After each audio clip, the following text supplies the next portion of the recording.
সাল্লাল্লাহু আলাইহি ওয়াসাল্লামের রিল্যাক্সেশন হয়, আল্লাহ নবী রিল্যাক্সড হন, আল্লাহ নবী একটু হাসেন, হাসার মাধ্যমে আল্লাহ নবীর মাথা থেকে বোঝ একটু কমে আসে, আল্লাহ নবী একটু রিল্যাক্সড হবেন, সেই চিন্তা করে উনি প্রত্যেকদিন মসজিদে নববীর কোনায় বসা থাকতেন। হঠাৎ করে উঠে আল্লাহর নবীকে একটা চুটকি, একটা কৌতুক শোনাতেন। এই কৌতুক শুনে আল্লাহর নবী হাসতেন। এই ছিল ওনার হব্বে রাসূল। মসজিদে নববীর কোনায় বসে একটা কৌতুক শুনিয়ে আল্লাহর নবীকে হাসানো, just to bring smile on the face of Holy Prophet sallallahu alaihi wasallam. This is his love, this is his respect, this is his veneration and honor for the Holy Prophet sallallahu alaihi wasallam. This is his hope of Holy Prophet sallallahu alaihi wasallam. He used to say some joke just to bring smile on the face of Holy Prophet sallallahu alaihi wasallam. আল্লাহ নবী চেহারা মুবারকের মধ্যে একটু মুস্কি হাসি আনার জন্য উনি আল্লাহ নবী রিল্যাক্সেশনের জন্য একটু চুটকি বলতেন, একটা কৌতুক বলতেন। এতটুকু ছিল ওনার আমল। এই আমলের উপর ভিত্তি করে আল্লাহ রাসূল বলছেন সে আল্লাহ এবং আল্লাহ রাসূলকে ভালোবাসে, আল্লাহ এবং আল্লাহ রাসূলকে ভালোবাসে। এখন এতটুকু কাজ করার কারণে যদি আল্লাহ রাসূলের পক্ষ থেকে সার্টিফিকেট পায় যে আল্লাহ রাসূলকে ভালোবাসে, আমরা যারা ঈদে মিলাদুন নবীর সময় এই কাজগুলো করি, মাহফিলের আয়োজন করি, খাওয়া দাওয়ার আয়োজন করি, সাজসজ্জা করি, আপনি যেটাই করেন মৌলিক উদ্দেশ্য হচ্ছে এই ভবিষ্যৎ, এই যুবক, এই যুগে আমরা যারা এই জেনারেশন আছি, এই যুগের যুবকদের অন্তরে নবী করিম সাল্লাল্লাহু আলাইহি ওয়াসাল্লামের প্রতি ভালোবাসার একটা ফিলিংস ক্রিয়েট করা হচ্ছে মৌলিক উদ্দেশ্য। আর বাকিগুলো হচ্ছে ডিফারেন্ট টেকনিক্স, আইডিয়াস, এগুলোর দিকে না। মৌলিক এইম হচ্ছে নবী করিমের ভালোবাসা মানুষের অন্তরে জাগরণ করা। এই কাজগুলো যারা করে এটা কি ভালোবাসার নিদর্শন না? এটা ভালোবাসার নিদর্শন বহন করেন না? যদি শুধুমাত্র কৌতুক শোনানো ভালোবাসার নিদর্শন বহন করে তো এগুলা ভালোবাসার নিদর্শন বহন করে না। আমরা দোয়া করি আল্লাহ রাব্বুল আলামিন আমাদের এই কাজগুলো, এই আমলগুলো আল্লাহ এবং রাসূলের ভালোবাসা হিসেবে কবুল করুন, আমিন। এই হচ্ছে ওই সাহাবীর ভালোবাসা। আসেন এখন আমরা যুলখুয়াইসার আত-তামিমির একটা হাদিস আপনাদের সাথে শেয়ার করি। আমি আপনাদেরকে বলেছিলাম যে আমলের ক্ষেত্রে একটু কমতি থাকতেই পারে। আমলের ক্ষেত্রে কমতি থাকলেও আদবে রাসূল, ইশকে রাসূল, মুহাব্বতে রাসূল হওয়ার কারণে এটা আস্তে আস্তে আপনাকে পারফেকশনের দিকে নিয়ে যেতে পারে। কিন্তু এটাই হচ্ছে সেন্টার পয়েন্ট। আরেক ব্যক্তি দেখেন যুলখুয়াইসার আত-তামিমি, হুজুর করিম সাল্লাল্লাহু আলাইহি ওয়াসাল্লাম, এই হাদিস হযরতে ইমাম বুখারী এবং ইমাম মুসলিম, ইমাম বুখারী কিতাবুল Maghazi, Kitabul book of Maghazi, এবং এই ইমাম বুখারীর হাদিস নাম্বার হচ্ছে 1581, ইমাম বুখারীর হাদিস নাম্বার হচ্ছে 4094, 4094। মুসলিম শরীফ কিতাবুজ যাকাত, এটা হচ্ছে খারিজিদের জিকিরের chapter of Kharijite and their characteristics. আর ইমাম মুসলিম এই হাদিসের নাম্বার হচ্ছে 1064। ইমাম বুখারী, ইমাম Muslim chapter of Kharijite but book of যাকাত, আর ইমাম বুখারী বুক অফ মাগাজি, আর হাদিসের নাম্বার হচ্ছে 4094। অসংখ্য হাদিসের মধ্যে ইমাম আহমদ ইবনে হাম্বল ওনার মুসনাদের মধ্যে, ইমাম ইবনে খুজাইমা ওনার সহিহর মধ্যে, ইমাম ইবনে হিব্বান ওনার সহিহর মধ্যে, অসংখ্য হাদিসের মধ্যে হাদিসটা এসেছে। হাদিসটা কি? আন আবি সাঈদ আল খুদরি রাদিয়াল্লাহু তাআলা আনহু ইয়াকুল বা'আস আলী ইবনে আবি তালিব রাদিয়াল্লাহু তাআলা আন ইলা রাসূলিল্লাহ সাল্লাল্লাহু আলাইহি ওয়াসাল্লাম মিন আল ইয়ামান বিযুহাইবাতিন ফি আদিমিন মাকরুজিন লাম তুহাসসাল মিন তুরাবিহা ইলা আখিরিল হাদিস। আমি হাদিস পুরোপুরি পড়লে অনেক সময় লেগে যাবে, সেই জন্য আমি হাদিসের কিছু অংশ পড়েছি বরকতের জন্য, বাকিগুলো ইনশাআল্লাহ ট্রান্সলেট করে আপনাদেরকে বলছি। এই হাদিস হযরত আবু সাঈদ খুদরি রাদিয়াল্লাহু তাআলা আনহু থেকে বর্ণিত। উনি বলছেন যে হযরত আলী ইবনে আবি তালিব রাদিয়াল্লাহু তাআলা আনহু ইয়ামান থেকে কিছু স্বর্ণ রাসূল করিম সাল্লাল্লাহু আলাইহি ওয়াসাল্লামের কাছে প্রেরণ করেন। আল্লাহর নবী ফাকাসামাহা বাইনা আরবাআতি নাফারিন বাইনা উয়াইনা ইবনে বদর ওয়া আকরা ইবনে হাবিস ওয়া যাইদুল খাইর ওয়া রাবি ইম্মা আল-কামা ওয়া ইম্মা আমির ইবনে তুফাইল। রাসূল করিম চারজন সাহাবায়ে কেরামের মধ্যে এই স্বর্ণ বণ্টন করে দিলেন। চিন্তা করে দেখেন, ফাকালা রাজুলুন মিন আসহাবিহি, এই বণ্টনের পরে এক ব্যক্তি, ওই সাহাবায়ে কেরামদের মধ্যে এক ব্যক্তি উঠে বললেন, কি বললেন? কুন্না নাহনু হাযা মিন হাউলা, তাদের মধ্যে এক ব্যক্তি বললেন, হাই হাই, এই বন্টন প্রক্রিয়াটা যথাযথ হয় নাই, আমরাই বেশি হকদার ছিলাম। যখন এই কথা রাসূল করিম সাল্লাল্লাহু আলাইহি ওয়াসাল্লাম, এই কথা রাসূল করিম সাল্লাল্লাহু আলাইহি ওয়াসাল্লাম পর্যন্ত পৌঁছালো, আল্লাহর নবী বললেন, ফাকাল আলা তা'মানুনি ওয়া আনা আমিন, মান ফিস সামাই ইয়াতিনি খাবারুস সামাই সাবাহান ওয়া মাসা। তোমরা আমাকে আমানতদার মনে করো না, অথচ উপরে যিনি থাকেন আল্লাহ, উনি আমাকে আমানতদার আমিন হিসেবে পৃথিবীতে পাঠিয়েছেন। আমার দরবারে সুবহ শাম সকাল বিকাল আল্লাহ রাব্বুল আলামিনের খবর, আল্লাহ রাব্বুল আলামিনের পক্ষ থেকে সংবাদ আসা যাওয়া করে। قال فقام رجل غائر العينين مشرف الوجنتين ناشز الجبهة كث اللحية محلوق الرأس مشمر الإزار فقال يا رسول الله اتق الله। অত্যন্ত ইম্পর্টেন্ট, আপনারা যারা বক্তব্য শুনছেন খুব মনোযোগ দিয়ে শুনেন। এক ব্যক্তি উঠলো, সে দাঁড়ালো, সে দাঁড়িয়ে ওই ব্যক্তির চোখ, হযরত আবু সাঈদ খুদরি ওই ব্যক্তিকে দেখতে কেমন লেগেছে, তার শরীর কেমন, দাড়ি কেমন, চোখ কেমন, মুখ কেমন, সব কিছু হাদিসের riwayতের মধ্যে বর্ণনা করেছেন। কারণ পৃথিবীর ইতিহাসে সবচেয়ে দুঃখজনক, সবচেয়ে ঘৃণিত কাজ হতে যাচ্ছে এই ব্যক্তির মাধ্যমে। সে বারগাহে রিসালাত রাহমাতুল লিল আলামিনের দরবারে দাঁড়িয়ে সে বলছে, হে মুহাম্মদ ইয়া রাসূলুল্লাহ। অন্য হাদিসের মধ্যে এসেছে ইয়া মুহাম্মদ সাল্লাল্লাহু আলাইহি ওয়াসাল্লাম। কি বলেছেন? উনি বলছেন, ইয়া রাসূলুল্লাহ, হে আল্লাহর রাসূল, ইত্তাকিল্লাহ, আল্লাহকে ভয় করো। চিন্তা করতে পারেন, এই ব্যক্তি রাসূল করিমকে বলছে আল্লাহকে ভয় করো। এই কথা শোনার পরে ক্বালা ওয়াইলাক আওয়ালাস্তু আহাক্কা আহলিল আরদ আন ইয়াত্তাকিয়াল্লাহ, ওয়াইলাক, তোমার জন্য ধ্বংস হয়ে যাও। তুমি কি রুয়ে জমিনের মধ্যে পৃথিবীতে আমি কি আল্লাহকে ভয় করার জন্য বেশি হকদার না?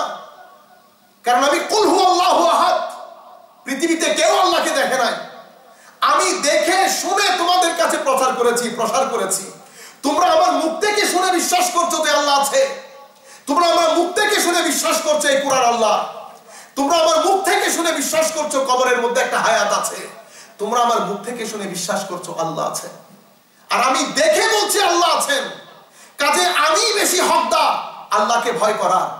তুমি আমাকে আল্লাহর তাকওয়ার তালিম দিচ্ছ, দর্শ দিচ্ছ, তুমি ধ্বংস হয়ে যাও। চিন্তা করে দেখেন, ক্বালা সুম্মা ওয়াল্লার রাজুল, পরে সেই ব্যক্তি মজলিস ছেড়ে চলে গেল। ফাকাম ক্বালা খালিদ ইবনে ওয়ালিদ, হযরত খালিদ বিন ওয়ালিদ মজলিসের মধ্যে ছিলেন। ইয়া রাসূলুল্লাহ, উনি বললেন, হে আল্লাহর রাসূল। কারণ এদের গায়রাতে ঈমানি ওই ব্যক্তির মতো ছিল। এদের গায়রাতে ঈমানি আমরা যখন হাদিস পড়ব আপনারা বুঝতে পারবেন সাহাবায়ে কেরামের আদব। খালিদ ইবনে ওয়ালিদ বসে থাকতে পারেন না এই কথা শুনে, বারগাহে রিসালাতের মধ্যে দাঁড়িয়ে বললেন, ইয়া রাসূলুল্লাহ, আমাকে হুকুম দেন এই খবিসের গর্দান উড়িয়ে দেন। রাসূল করিম সাল্লাল্লাহু আলাইহি ওয়াসাল্লাম বলছেন, ক্বালা লা, না, লাআল্লাহু আন ইয়াকুনা ইউসাল্লি। ফাকালা খালিদ, রাসূল করিম সাল্লাল্লাহু আলাইহি ওয়াসাল্লাম বলছেন, হয়তো সেই নামাজ পড়ে। নামাজ, খালিদ ইবনে রাহমাতুল লিল আলামিন নবী খালিদ ইবনে ওয়ালিদ বলছেন, দেখেন খালিদ ইবনে ওয়ালিদ কি বলছে, ওয়া কাম মিন মুসাল্লিন ইয়াকুলু বিলিসানিহি মা লাইসা ফি কলবিহি। অনেক মুসল্লি দেখেছি ইয়া রাসূলুল্লাহ, মুখে নামাজ, মা লাইসা ফি কলবিহি, কিন্তু নামাজের যে আদব, নামাজের যে কনসিকুয়েন্সের যে রেজাল্ট, নামাজ ভিতরে নাই, বাহ্যিকভাবে নামাজ আদায় করে।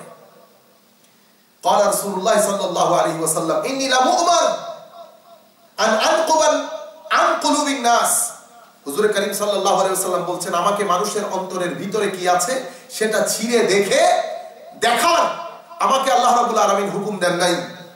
ওয়ালা আশুক্কা বুতুনাহুম قال ثم نظر اليه وهو مقف فقال انه يخرج من ضئدي هذا قوم يتلون كتاب الله رطبا لا يجاوز حناجرهم يمرقون من الدين كما يمرق السهم من الرمية وأظنه قال لئن أدركتهم لأقتلنهم قتل ثمود متفق عليه।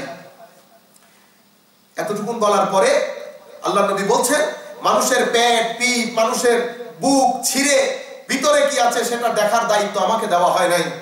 ওই ব্যক্তি প্রস্থান করলো, সে চলে গেল, সে আল্লাহর নবীকে পিছন দিয়ে চলে গেল, পিঠ দিয়ে সে মজলিস থেকে বের হয়ে গেল। তখন নবী করিম সাল্লাল্লাহু আলাইহি ওয়াসাল্লাম বলছেন, সম্মানিত শ্রোতা মণ্ডলী, now I need your attention. আল্লাহ নবী কি বললেন? এই ব্যক্তির পরিবার থেকে, তার বংশ থেকে এমন এক সম্প্রদায়ের উদ্ভব হবে, ইয়াতলুনা কিতাবাল্লাহ, সকাল সন্ধ্যা কোরআনে পাকের তিলাওয়াত করবে। কোরআনে পাকের তিলাওয়াত করতে করতে ঠোঁট ভিজা থাকবে, কিন্তু কোরআনের তালিমাত তার কণ্ঠনালীর ভিতরে যাবে না। শুধু তাই না, অন্য হাদিসের মধ্যে, আরো অসংখ্য হাদিসের মধ্যে আল্লাহ নবী বলছে সাহাবায়ে কেরামকে, তাদের নামাজ রোজা তোমাদের নামাজ রোজার চেয়ে বেশি হবে, তাদের আমল তোমাদের আমলের চেয়ে বেশি হবে। এত সত্ত্বেও ইয়ামরুকুনা মিনাদ দ্বীন কামা ইয়ামরুকুস সাহমু মিনার রামিয়া। হুজুর করিম সাল্লাল্লাহু আলাইহি ওয়াসাল্লাম বলছেন, উইথ অল দিস ইবাদা, উইথ অল দিস রিসাইটেশন, তাদের সমস্ত আমল, সমস্ত কোরআনের তিলাওয়াত সবকিছু নিয়ে তারা দায়রা ইসলামের বাউন্ডারি থেকে এভাবে সরে যাবে, এভাবে দূরে চলে যাবে, যেভাবে তীর ধনুক থেকে ছেড়ে দিলে তীর যেভাবে খুব দ্রুত গতিতে ধনুক থেকে দূরে সরে যায়, অনুরূপভাবে তাদের নামাজ, রোজা, তাসবিহ, তাহলিল, কোরআনের তিলাওয়াত সবকিছু নিয়ে দিন থেকে তীরের মতো দ্রুত ভেগে দিন থেকে দূরে সরে যাবে। হযরত ওয়াজুন্নুহু, রাবি বর্ণনাকারী হযরত আবু সাঈদ খুদরি বলছেন, মনে হয় রাসূল করিম সাল্লাল্লাহু আলাইহি ওয়াসাল্লাম কে নবী করিম, আমি স্মরণ করছি আল্লাহর নবী এটাও বলেছেন, লাইন আদরাকতুহুম, আমি যদি তাদেরকে পাইতাম সামুদ গোত্রের মতো হত্যা করে পৃথিবী থেকে বিনাশ করে দিতাম। চিন্তা করে দেখেন, নামাজ, দোয়া, তাসবিহ, তাহলিল, কোরআনের তিলাওয়াত সবকিছু আছে। আল্লাহর নবী সাহাবায়ে কেরামকে অ্যাড্রেস করছেন, হে আমার সাহাবায়ে কেরাম, তোমাদের নামাজ দোয়া থেকে তাদের নামাজ দোয়া বেশি হবে, তোমাদের কোরআনের তিলাওয়াত থেকে তাদের কোরআনের তিলাওয়াত বেশি হবে, তোমাদের নামাজ থেকে তাদের নামাজ বেশি হবে। অসংখ্য হাদিসে পাকের মধ্যে আল্লাহর নবী বলছেন, কি বলছেন? এই হাদিস মুসলিম শরীফের, এই শব্দগুলো মুসলিম শরীফের মধ্যে এসেছে। কল ইয়াকুলু ইয়াখরুজু কওমুন মিন উম্মতি ইয়াকরাউনাল কুরআন লাইসা কিরাআতুকুম ইলা কিরাআতিহিম বিশাই ওয়ালা সালাতুকুম ইলা সালাতিহিম বিশাই ওয়ালা সিয়ামুকুম ইলা সিয়ামিহিম বিশাই ইয়াকরাউনাল কুরআন ইয়াহসিবুনা আন্নাহু লাহুম ওয়া হুয়া আলাইহিম লা তুজাবিজু সালাতুহুম তারাকিয়াহুম ইয়ামরুকুনা মিনাল ইসলামি কামা ইয়ামরুকুস সাহমু মিনার রামিয়া। এটা ইমাম মুসলিম এবং ইমাম আবু দাউদ।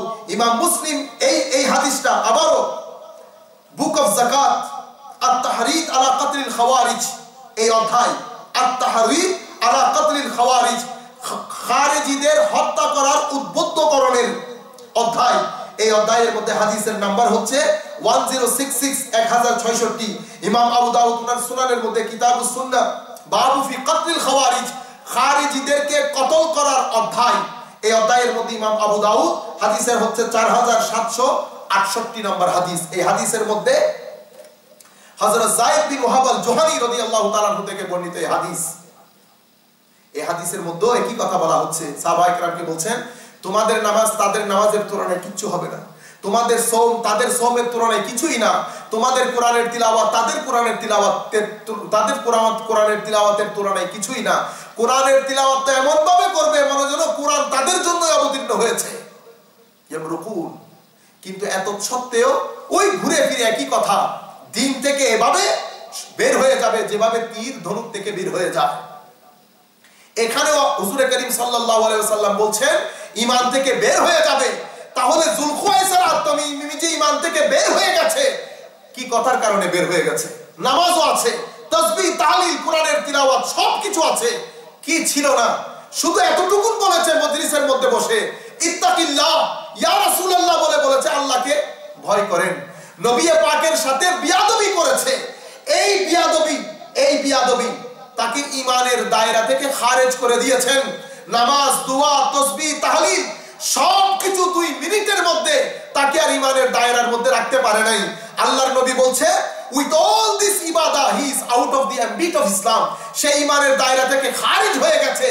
একই কথা কোরআনে পাকের মধ্যে আল্লাহ রাব্বুল আলামিন বলছেন, সাহাবায়ে কেরাম আদবে রসুলের মধ্যে একটু হেরফের হলে, আমার রসুলকে সাধারণ শব্দ দিয়ে ডাকাডাকি করে মজলিসে রসুলের মধ্যে উঁচু আওয়াজে কথা বললে সমস্ত আমল নষ্ট হয়ে যাবে। এখানেও আল্লাহ রাব্বুল আলামিন বলছেন আদব, শিষ্টাচার, ভদ্রতা, নম্রতা, সহনশীলতা, অকৃত্রিম ভালোবাসা, এগুলোর মধ্যে যদি এতটুকু হেরফের হয় মানুষ ইমানের দায়রা থেকে খারিজ হয়ে যায়। এই হাদিসও আপনি শুনলেন, সমস্ত নামাজ, দোয়া, তাসবিহ, তাহলিল সাহাবায়ে কেরামকে বলছে যে তোমাদের নামাজের তুলনায়, তোমাদের নামাজ তাদের তুলনায় হালকা হবে, কিন্তু বেয়াদবি হওয়ার কারণে ইমানের দায়রা থেকে খারিজ হয়ে গেছে। অন্যদিকে এই সাহাবী তিনবার শরাব পান করার কারণেও পরেও রাসূল করিম বলছেন খবরদার লানত করিও না, ফাইন্নাহু ইউহিব্বুল্লাহ ওয়া রাসূলা, কারণ সে আল্লাহ আল্লাহর রাসূলকে ভালোবাসে। এখানে আল্লাহর নবী এটা বলে নাই খবরদার লানত করিও না, সে নামাজ দোয়া পড়ে, সে তাসবিহ তাহলিল করে, না, এটা বলেন নাই। আল্লাহ রাসূল বলেছেন সে আল্লাহ রাসূল, আল্লাহ এবং আল্লাহ রাসূলকে ভালোবাসে। আল্লাহ রাব্বুল আলামিন আমাদেরকে এই জিনিস বোঝার তৌফিক দান করুন। আমি বক্তব্যকে সংক্ষিপ্ত করার জন্য প্রথম যে আয়াত পড়েছিলাম সেই আয়াতের উপর ভিত্তি করে আমি দু একটি ইম্পর্টেন্ট কথা বলবো। যে আয়াত পড়েছিলাম, দেখেন আজকে মুসলমানদের অবস্থা। আল্লাহ গ্যারান্টি দিচ্ছেন, হে মুসলমান, তুমি যদি রাসূলের উপর ঈমান আনয়ন করো, তুমি যদি রাসূলকে সম্মান করো, তুমি যদি রাসূলকে, রাসূলের মিশনে সাহায্য সহযোগিতা করো এবং কোরআনের উপর আমল করো, তুমি সফল হবে। এটা আল্লাহর পক্ষ থেকে একটা গ্যারান্টি। চারটা ইনগ্রেডিয়েন্ট বলা হয়েছে, চারটা মৌলিক জিনিসের কথা বলা হয়েছে। একটা ঈমান রাসূলে পাকের প্রতি, আরেকটা হচ্ছে রাসূলে পাকের প্রতি সম্মান, আরেকটা হচ্ছে রাসূলে পাকের মিশনে সহযোগিতা, আরেকটা হচ্ছে কোরআনের উপর আমল। এই চারটা হচ্ছে কোন মানুষ, পৃথিবীর কোন সম্প্রদায়, কোন জাতি যদি, if anybody wants to form a nation, if anybody wants to form a civilization, these are the four main ingredients.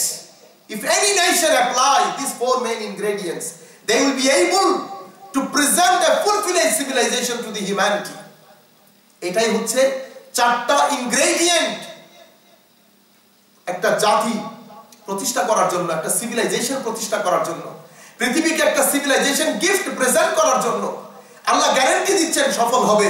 কিন্তু আমরা মুসলমানরা আজকে ধারে ধারে, আমরা শুধুমাত্র ধারে ধারে ভিক্ষা করছি, ধারে ধারে আমরা বেইজ্জত, অপমানিত, অবহেলিত, নিষ্পেষিত হচ্ছে আমরা মুসলমানরা। কেন? কারণ আমরা ইমানের সেন্টার পয়েন্ট থেকে সরে গেছি, ইমানের জান, ইমানের প্রাণ, ওখান থেকে আমরা সরে গেছি। আসেন আল্লাহ রাব্বুল আলামিন কি বলছেন? আল্লাহ বলছেন যে আল্লাহর রাসূলের প্রতি যারা ঈমান এনেছে, ঈমান কি?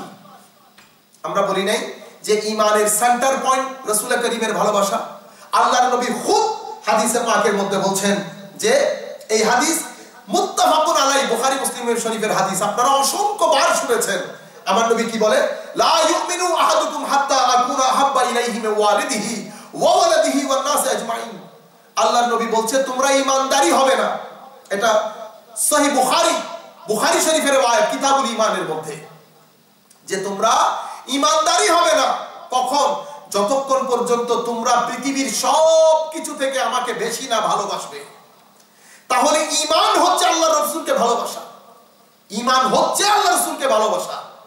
আল্লাহ রাসূলকে সবকিছুর চেয়ে ফারুক আযমের মতো জলিলুল কদর সাহাবীকে রাসূল করিম সাল্লাল্লাহু আলাইহি ওয়াসাল্লাম বলছেন, ফারুক, যতক্ষণ পর্যন্ত তুমি আমাকে ভালো না বাসবা, ততক্ষণ পর্যন্ত, সবকিছু থেকে আমাকে বেশি ভালো না বাসবা, ততক্ষণ পর্যন্ত তোমার ঈমান কমপ্লিট পারফেক্ট হবে না।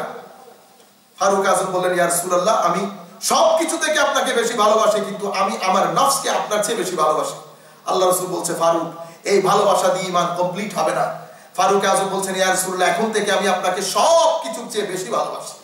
তো আল্লাহ রাসূল বলছেন, লা ইউমিনু আহাদুকুম, তোমাদের কেউই কখন মুমিন হবে না, তোমাদের কেউই বিশ্বাসী হতে পারবে না।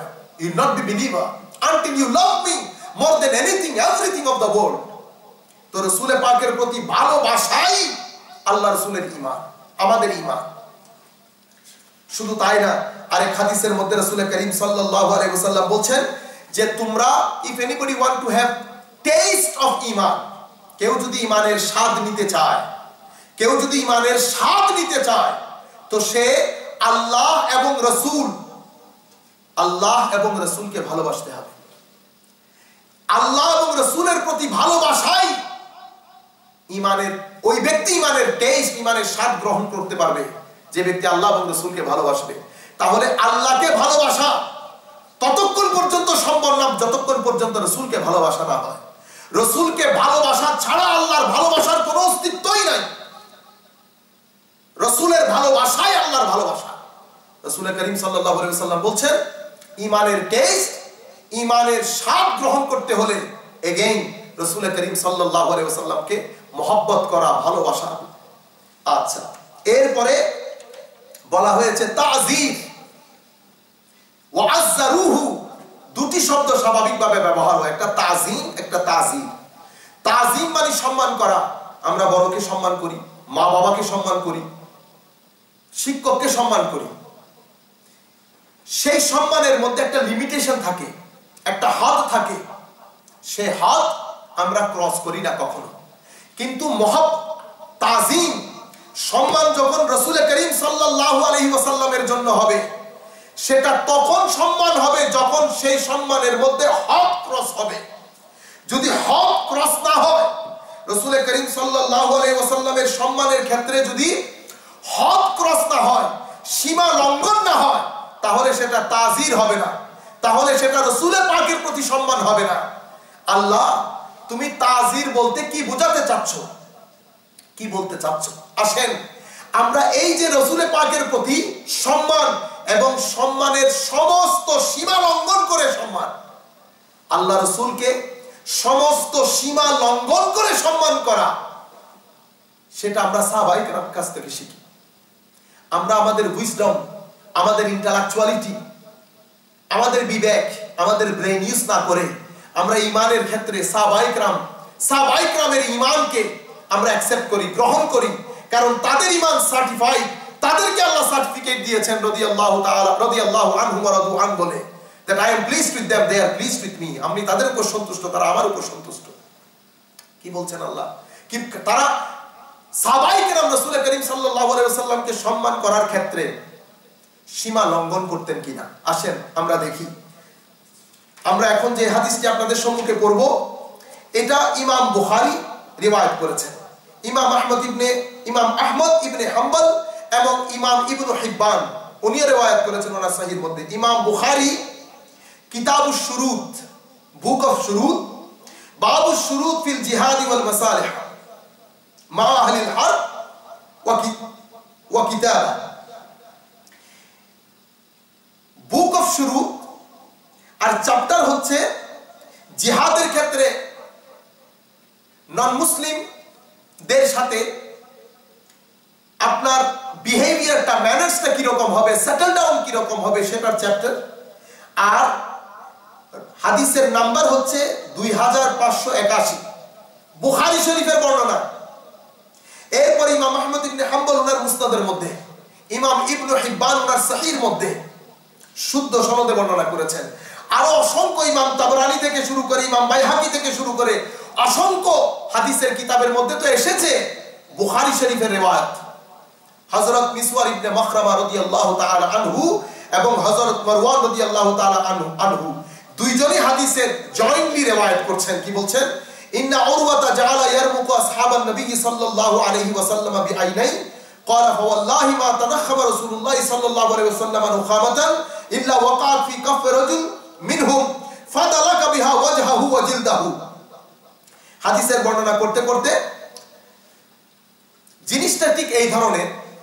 আপনারা আমরা সবাই জানি এগ্রিমেন্ট বা ট্রিটি অফ হুদাইবিয়ার প্রান্তরে মুসলমানরা যখন তাবু গেড়েছেন, যেখানে হুদাইবিয়ার চুক্তি স্বাক্ষরিত হয়েছে, no war peace, pact of no war যখন স্বাক্ষরিত হয়েছে, সেই ময়দানের মধ্যে আল্লাহ রাসূল সাহাবায়ে কেরামকে নিয়ে তাবু গেড়েছিলেন। মক্কা থেকে হযরত উরওয়া তখন ইসলাম কবুল করেন নাই, ওনাকে পাঠানো হয়েছে মুসলমানদের অবস্থা অবজার্ভ করার জন্য। কারণ উনি সিক্রেট এজেন্সির হেড ছিলেন, উনি সিক্রেট এজেন্সির হেড হিসাবে কিসরা কাইসার তখনকার যে সুপার পাওয়ার সব রাজ দরবারে উনি গিয়েছেন।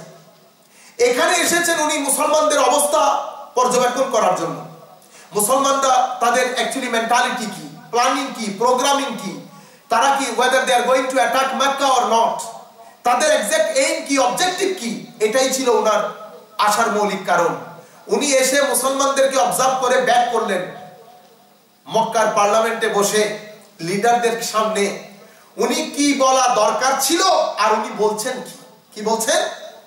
কফরাজা উরওয়া ইলা সাহাবিহি ফাকাল, উরওয়া সবকিছু অবজার্ভ করে মক্কা শরীফে গেলেন, সমস্ত লিডারদেরকে নিয়ে উনি কি বলছেন?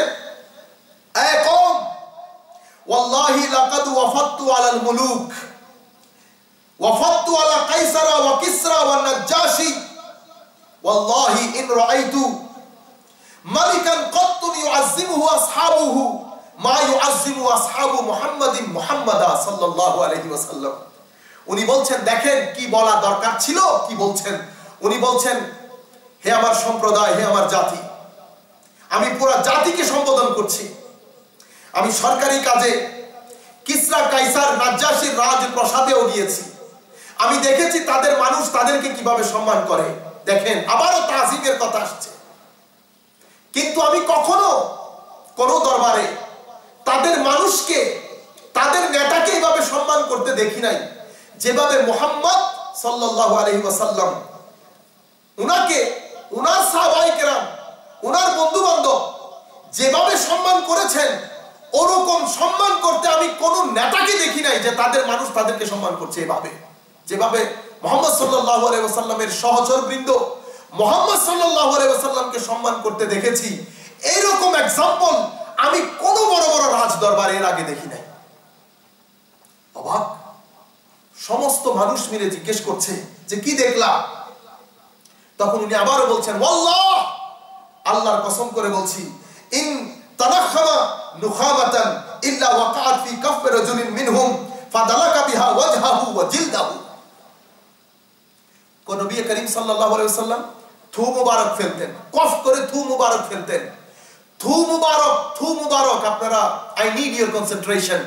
আমি আপনাদেরকে প্রথমেই বলেছিলাম যে নবী পাকের সম্মানের ক্ষেত্রে সীমা লঙ্ঘন হতে হবে, তাহলে কি নবী পাকের সম্মান হবে। নবী পাকের সম্মানের ক্ষেত্রে সমস্ত সীমা লঙ্ঘন করতে হবে, তারপরে আল্লাহর নবীর আদব, আল্লাহর নবীর তাজিম, আল্লাহর নবীর মহব্বত, আল্লাহর নবীর প্রতি ভদ্রতা, আল্লাহর নবীর প্রতি সহনশীলতা, আল্লাহর নবীর দরবারের আদব রক্ষা হবে। দেখেন সাহাবায়ে কেরাম কি করছে। আমি দেখেছি রাসূল করিম সাল্লাল্লাহু আলাইহি ওয়াসাল্লাম যখন থু মুবারক ফেলতেন, সাহাবায়ে কেরাম ওনার সহচর অনুচর বৃন্দ সেটাকে হাতে নিয়ে মুখে আর বুকে লাগাতেন। সম্মানিত শ্রোতা মণ্ডলী, আপনারা নিজেরাই চিন্তা করেন, সাহাবায়ে কেরাম এর আগে আমরা আপনারা নেই কখনো কোনো মা বাবার থু মুবারক নিয়ে মুখে আর বুকে লাগায়, শিক্ষকের থু মুবারক মুখে আর বুকে লাগায়। কারণ আমরা আমাদের মা বাবা ভাই বোনদের বড়দের সম্মানের ক্ষেত্রে একটা সীমা থাকে, কিন্তু রাসূল করিমের ক্ষেত্রে কোনো সীমা থাকবে না। আদবের সমস্ত সীমা লঙ্ঘন করতে হবে যদি রাসূল পাকের প্রতি আদব হতে হয়। সাহাবায়ে কেরাম হচ্ছে আমাদের एग्जांपल। সাহাবায়ে কেরাম উনি বলছেন থু মুবারক নিয়ে মুখে আর বুকে লাগানো। সাহাবায়ে কেরাম আল্লাহ রাসূলের আদবের ক্ষেত্রে সীমার মধ্যে আছে। আর চিন্তা করে দেখেন এরপরে কি, ওয়া ইজা আমারাহুম মুবতাদারু আমরাহু। আল্লাহ রাসূল মুহাম্মদ সাল্লাল্লাহু আলাইহি ওয়াসাল্লাম যখন কোনো হুকুম করতেন, সাহাবায়ে কেরাম একজন আরেকজনের সাথে কম্পিট করতেন, প্রতিযোগিতা করতেন কে আগে করে ফেলবে। 2 3 নাম্বার কি, ওয়া ইজা তাওয়াদ্দা কাদু ইয়াকতাতিলুনা আলা ওয়াদুইহি। মুহাম্মদ সাল্লাল্লাহু আলাইহি ওয়াসাল্লাম যখন হাত মুখ ধুইতেন, উনি তো তখন আর ওযু জানতেন না, ওযু। আর উনি তো বলতে এটাই চাচ্ছে, when Muhammad sallallahu alaihi wasallam was washing his face and hands, উনি যখন মুহাম্মদ সাল্লাল্লাহু আলাইহি ওয়াসাল্লাম যখন ওনার মুখ আর হাত ধুচ্ছিলেন, ওই মুখ আর হাতের ব্যবহৃত পানি নেওয়ার জন্য সাহাবায়ে কেরাম একজন আরেকজনের সাথে হুমড়ি খেয়ে পড়ছিল যে কে আগে রাসূলের পাকের ব্যবহৃত পানি নিয়ে নেবে। অন্য হাদিসের মধ্যে আসছে, যদি সবাই তো আর পাচ্ছে না, যারা পায় নাই তারা কি করতো? যারা পায় নাই তারা ওই যারা হাতের মধ্যে মালিশ করেছে, সে মালিশ হওয়া হাত থেকে একটু হাত বুলিয়ে নিয়ে মুখে আর বুকে লাগাতে। চিন্তা করে দেখেন, মহব্বত আদবের মধ্যে আছে, আদব সীমার মধ্যে আছে। আর কি